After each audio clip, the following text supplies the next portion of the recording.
大家好，之前跟大家分享过如果你的兰花呢，这个花蕾过多的话呢，我们要给它进行一个适当的疏蕾，这样呢可以让养分积累给一些长得比较壮的这个花蕾上面，那么这些花蕾呢才能够顺利的生长，而且后期会越来越壮。但是有部分花友呢不懂如何正确的给兰花摘蕾，然后呢可能经常会不小心伤到兰花，导致兰花呢出现这个生长不良的现象。那么今天我就来跟大家分享这个正确摘蕾的方法。首先，我们要用左手轻轻按压住你的这个兰花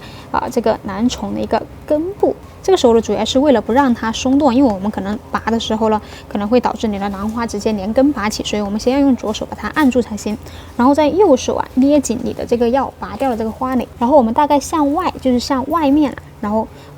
倾斜45度，向外面倾斜45度，然后呢，用劲把它拔出来就可以了。拔出来之后呢，大家要注意要保护好这个伤口，以免这个伤口腐烂。拔完之后呢，我们在伤口处给它涂抹一点这个戴森锰锌这种杀菌剂。这个杀菌剂呢，可以起到一个很好的杀菌效果，而且还可以在伤口处形成一个保护膜。我们直接可以用一些棉签在伤口处涂抹，然后不要让伤口进水，一直要等到伤口愈合之后，我们才可以放松这个警惕。所以这就是兰花摘蕾的一个正确姿势，只有这个姿势做对了，那么才不会伤到你的这个兰株。好了，今天就分享到这里，我们下次再见。